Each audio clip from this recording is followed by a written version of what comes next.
নমস্কার বন্ধুরা, আজকে আমি আবার একটা নতুন ভিডিও নিয়ে চলে এলাম। আজকে শেয়ার করব আমার লাঞ্চ রুটিনটা। সব কিছু তৈরি করা আছে, আমার রেডি করা আছে। আজকে ওলকপি রান্না করব। ওলকপি সরু সরু করে কুচিয়ে রেখে দিচ্ছি, আর কাঁচা টমেটো দিয়ে একটা সুন্দর একটা ঝাল বানাবো। এদিকে আমার শাক চচ্চড়ি করছি, পুঁই শাকের মাছের মাথা দিয়ে পুঁই শাক। সেটা আমি শেয়ার করলাম না, মাছের মাথা দিয়ে তো পুঁই শাক তো আমরা অনেকেই জানি। তাই আজকে আমি লাঞ্চ রুটিনের প্রথমেই আমি ডালটা বানাবো, মসুর ডাল বানাবো।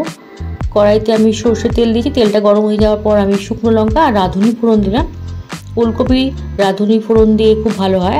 আর মুসুর ডাল যেহেতু করবো, মুসুর ডালটা রাঁধুনি ফোড়ন দেবো, আর মুগের ডাল করলে জিরে ফোড়ন দিতে হয়। আজকে মুসুর ডালের জন্য আমি রাঁধুনি ফোড়ন দিলাম, আর ওলকপিটা দিয়ে দিলাম সরু করে, যেটা কুচিয়ে রেখে দিয়েছি। আর আমি অনেকটা পরিমাণ টমেটো দেবো। ওলকপি, টমেটো, ধনেপাতা বেশ টক খুব সুন্দর খেতে হয়। তাই আমি 3টে বড় সাইজের টমেটো নিয়েছি এবং কুচিয়ে নিলাম লম্বা করে। এদিকে ওলকপিটা আমার হালকা করে আমি নেড়ে নেব। এবার আমি ওলকপির মধ্যে আমি টমেটো, মটরশুঁটি, কাঁচা লঙ্কা দিয়েছি। চিড়েটা দিয়ে আমি এটা খুব ভালো করে মিশিয়ে নিলাম।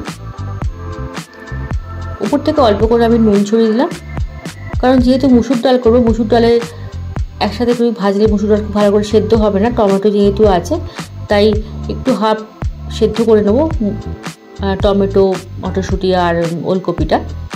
একটু নরম হয়ে গেলে আমি তারপর মুসুর ডাল দেবো। এবার আমি মুসুর ডালটা দিয়ে দেবো, তার আগে হলুদ দিয়ে দেবো। হাফ চামচ হলুদ দিলাম, দিয়ে মুসুর ডালটা দিয়ে আমি নেড়ে নেব হালকা করে।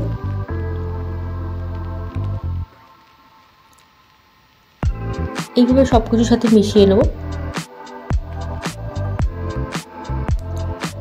দিয়ে আমি এবার গরম জল দিয়ে দিলাম।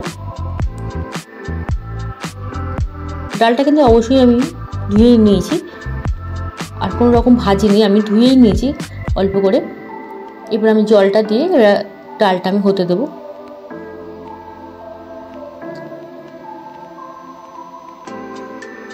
ওদিকে আমার শাকটা হচ্ছে, শাকটা হয়ে গেছে, আমি এটা গ্যাসটা বন্ধ করে দেবো।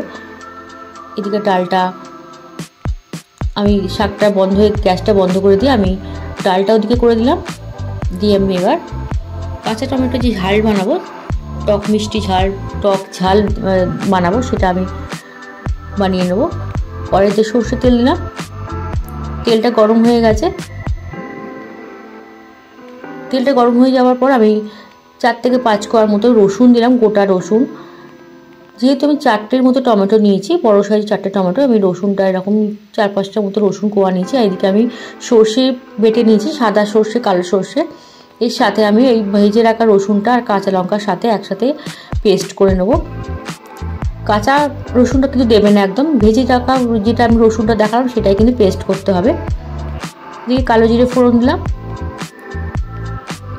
এবার আমি দিয়ে দেবো টমেটো, 4টে বড় সাইজের টমেটো নিয়েছি। উপর থেকে নুন ছড়িয়ে দেবো, দিয়ে আমি একটুখানি নরম হতে দেবো। মিশিয়ে নিলাম টমেটোটা, দিয়ে একটুখানি চাপা দিয়ে দেবো। যেহেতু কাঁচা টমেটো একটুখানি সেদ্ধ হতে দেরি হয়, তাই একটুখানি সময় নিয়ে চাপা দিয়ে দেবো। ওইদিকে ডালটা আমার হয়ে গেছে, আমি সামনে থেকে দেখাচ্ছি। ডালটা এইরকম একটুখানি রাখতে হবে। ডালটা হয়ে গেছে। সব শেষে আমি ধনেপাতা ছড়িয়ে দেবো, দিয়ে আমি গ্যাসটা বন্ধ করে দেবো। ডাল তো হয়ে গেছে। এটা অনেকটা পরিমাণে কিন্তু টমেটো দিতে হবে।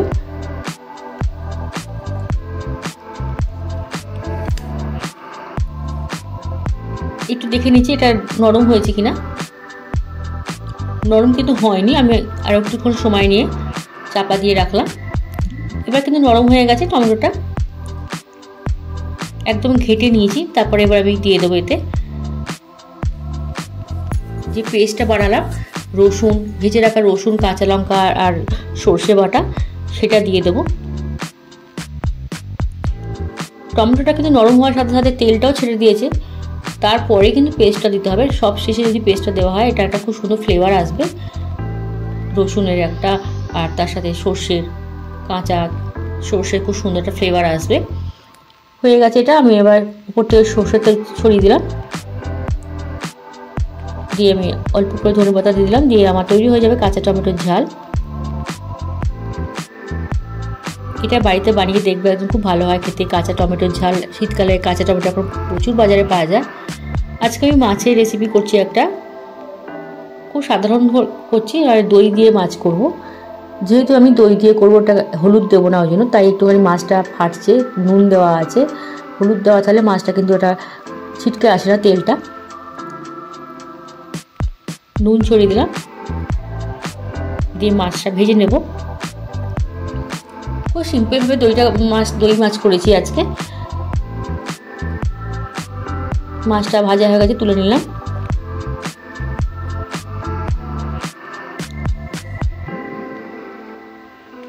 সব মাছ ভাজা হয়ে গেছে, ওদিকে আমরা ভাত বসিয়ে দিয়েছি, ভাতটাও ফুটছে। একটা ছোটো সাইজের পেঁয়াজ দিয়েছি, পেঁয়াজটা আমি কুচিয়ে নিয়ে ওই তেলেই ভেজে নেব। পেঁয়াজটা কিন্তু খুব হালকা করে ভাজবো, পেঁয়াজটা বেশি লাল করে ভাজবো না, হালকা করে ভেজে নিয়েছি। এবার আমি যে পেস্টটা আমি করে রেখে দিয়েছি দই আর সর্ষে, সেটা মিশিয়ে নিয়েছি। নিয়ে আমি এবার নুন দিলাম আর দিয়ে দেবো শুধু গরম মশলা গুঁড়ো দেবো, আর কোনো রসুন আদা কিছুই দেবো না। এটা খুব সিম্পলভাবে করলেও খুব সুন্দর খেতে হয়, বাড়িতে বানিয়ে দেখতে পারো। দিয়ে দিলাম এটা। এবার যেহেতু টক দই দেওয়া আছে, খুব ভালো করে মিশিয়ে নিতে হবে, না টক দইটা কেটে যাবে। যতক্ষণ না ফুটে উঠছে ততক্ষণ ভালো করে এরকম নাড়তে হবে। ফুটে উঠেছে, এবার আমি দিয়ে দেবো ভেজে রাখা মাছগুলো। একটা করে ভেজে রাখা মাছ আমি গ্রেভির মধ্যে দিয়ে দিলাম। মাছটা খুব সুন্দরভাবে গ্রেভিটা মশলাটা ঢুকবে, খুব ভালো লাগবে খেতে, তাই একটু আগে থেকে দিলাম।